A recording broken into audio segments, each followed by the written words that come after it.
Hello भाई लोग, मैं हूँ फैक्ट भाई। अब बॉलीवुड और कंट्रोवर्सीज तो जैसे एक ही सिक्के के दो पहलू हैं, लेकिन 1996 में आई फिल्म कामासूत्रा के साथ ऐसी क्या घटना घट गई थी कि मूवी पर बैन का साइन तो लगा ही, पर साथ ही मूवी की लीड ने इंडिया को दोबारा मुड़कर भी नहीं देखा। अब जहां एक तरफ इसके नाम से ही उसके हालात का थोड़ा बहुत आइडिया तो आ ही रहा होगा, वहीं स्कूल के बच्चों की जिंदगी पर बनी मूवी द डून में सेंसर बोर्ड को ऐसा क्या ही दिख गया कि मूवी को जनता तक पहुंचने ही नहीं दिया। पर जब एक बच्चों की मूवी पर ये लोग हल्ला गुल्ला कर सकते हैं, तो सोचो जेंडर इक्वलिटी पर बनी मूवी को ये लोग कैसे चैन की सांस से जीने देते। लेकिन इस बैन का नतीजा सेंसर बोर्ड को ही झेलना पड़ा था। तो आखिर ऐसी कौन सी मूवी थी जिसने सेंसर बोर्ड के ही पसीने छुड़वा दिए थे? जानेंगे ऐसी कुछ बैंड मूवीज के बारे में in today's video title Bollywood की ऐसी मूवी जो रिलीज नहीं करने दी। वही कामासूत्रा जिसने भारत और पूरी दुनिया को जिंदगी का मतलब समझाया और जिसे भारत की सबसे बड़ी देन में से एक माना जाता है।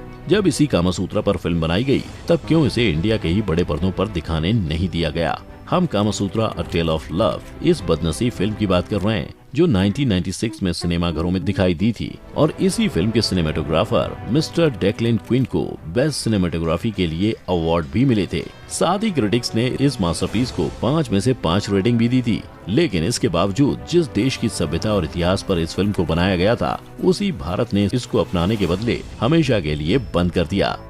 और इस पूरे झमेले का कारण बस यही था कि इस 2 घंटे की फिल्म में से 25 मिनट्स के सिर्फ न्यूड सीन्स थे, जिसके चलते कामासूत्रा पर इंडियन सेंसर बोर्ड ने एक्सेसिव न्यूडिटी का ठप्पा लगाकर उसके रिलीज पर रोक लगा दी। और इन्हीं हालातों के चलते फिल्म को भारत की जनता से काफी ज्यादा भला बुरा सुनना पड़ा था, जिनका असर फिल्म की लीड एक्ट्रेस इंदिरा वर्मा पर कुछ ऐसा हुआ कि उन्होंने दोबारा इंडिया को मुड़कर भी नहीं देखा। यही नहीं, इस पूरे तमाशे के बारे में जब इंदिरा से उनकी राय ली गई, तब उनका ये कहना था कि क्योंकि कामासूत्रा के शुरुआती दिनों में वो एक बिन टाइटल की स्क्रिप्ट थी, इसलिए इंदिरा को उसके नाम और एक्सप्लिसिट सीन्स के बारे में रत्ती भर की खबर नहीं थी। और शायद जब फाइनली जाकर उन्हें पता चला कि क्या हो रहा है, तब तक काफी देर हो चुकी थी। खैर, अब चाहे कामासूत्रा का पोटेंशियल इंडियन ऑडियंस के सर के ऊपर से क्यों न गया हो, पर ये 22 करोड़ की मूवी को दुनिया भर के लोगों ने इतना पसंद किया कि इसने वर्ल्ड वाइड 64 करोड़ का बिजनेस करके आज एक कल्ट क्लासिक बन चुकी है। अब आप तो जानते ही होंगे कि कैसे किसी मूवी के आगे यशराज फिल्म्स का नाम लग गया तो पक्का सुपरहिट ही निकलेगी। लेकिन इनकी ही बनी पिक्चर सिंस को सुपरहिट क्या रिलीज होने का मौका ही नहीं दिया गया था, जिसका सबसे बड़ा कारण था उसका पोस्टर,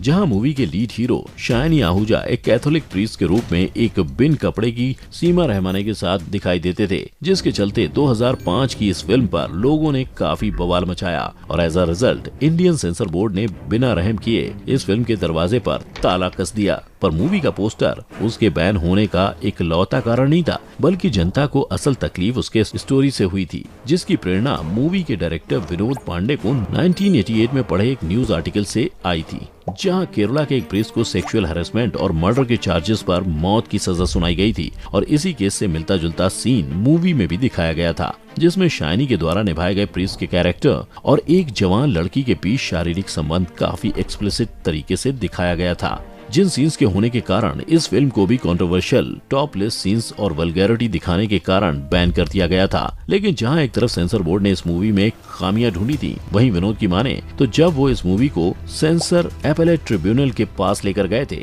तभी सरप्राइजिंगली जिन 2 लोगों ने मूवी को ग्रीन सिग्नल दिया था वो महिलाएं थी, और इसका विरोध करने वाला एक मर्द, जिनके हाथ में हाथ कैथोलिक सोसाइटी ने भी मिलाया था, क्योंकि उनके हिसाब से ये मूवी कैथोलिसिज्म और उनके धर्म को गलत रूप से दर्शा रही थी। और इस सब के चलते कैथोलिक सेक्युलर फोरम ने पब्लिक इंटरेस्ट लॉ के तहत इस मूवी को बैन करने की मांग की, जिसके बाद सेंस को कभी सिनेमाघरों के पर्दे पर जाने का मौका नहीं मिला। पर हमारी लिस्ट की फिल्में बस धार्मिक लोगों का सरदर्द नहीं बनी है, बल्कि इस लिस्ट में एक ऐसी मूवी भी शामिल है जिसने सेंसर बोर्ड के खिलाफ जंग ही छेड़ दी थी। और इस अफलातून मूवी का नाम है लिपस्टिक अंडर माई बुर्खा, जिसके बस नाम ने पूरे बॉलीवुड को हिला के रख दिया था। पर इसी कंट्रोवर्शियल टाइटल के बारे में जब फिल्म की डायरेक्टर अलंकृता श्रीवास्तव से पूछा गया, तब उन्होंने साफ साफ यही कहा था कि मूवी का टाइटल से वो किसी धर्म को टारगेट नहीं कर रही थी, बल्कि इस नाम से कैसे कोई भी कपड़ा किसी औरत के डिजायर्स को ढक नहीं सकता है, इस मैसेज को दुनिया तक पहुंचाना चाहती थी। लेकिन मूवी का ये सोशल मैसेज होने के बावजूद ऑल इंडिया मुस्लिम तहवर कमेटी के चेयरमैन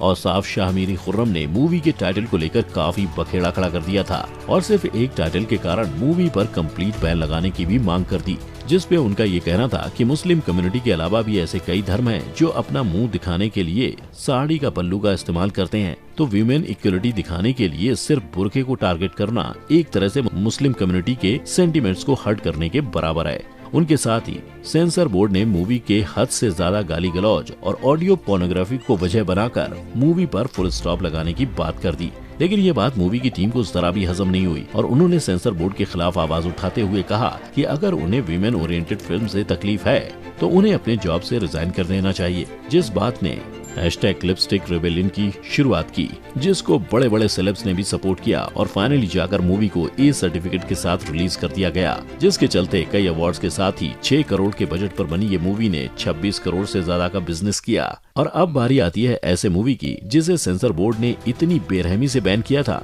कि आज उसका ट्रेलर देखना भी हमारे नसीब में नहीं है, क्योंकि बैंड मूवी की लिस्ट में डेस्टिन दून का नाम भी शामिल है, जिसकी कहानी देहरादून के सबसे मशहूर स्कूल द दून स्कूल के एक्स स्टूडेंट अश्विन कुमार ने अपने स्कूल के दिनों से इंस्पायर होकर लिखी थी। लेकिन 2010 में डेस्टिन दून को सेंसर बोर्ड से काफी दिक्कतें झेलनी पड़ी थी, क्योंकि स्कूल के प्रिंसिपल के अनुसार इस फिल्म के कारण स्कूल का नाम खराब हो रहा था और शायद इसीलिए जब दून के 75th एनिवर्सरी पर इस मूवी को 3000 लोगों के सामने स्क्रीन किया गया था, तब स्कूल के हेडमास्टर ने ministry of information and broadcasting sensor board के सामने मूवी को बैन करने की मांग कर दी, जिसके चलते मूवी का डिस्ट्रीब्यूशन पूरी तरह से रुकवा दिया गया और आज भी इतने सालों बाद इंटरनेट पर कहीं भी इसका कोई भी नामो निशान तक नहीं दिखाई देगा। पर फिल्म बैन होने का सीन अश्विन के साथ सिर्फ एक बार नहीं बल्कि 2010 में एक और बार हुआ था, जब उनकी ही फिल्म इंशाअल्लाह फुटबॉल को भी सेंसर बोर्ड के चक्कर काटने पड़े थे, क्योंकि इस फिल्म ने इंडियन गवर्नमेंट के एक काफी सेंसिटिव मुद्दे कश्मीरी मिलिटेंट्स को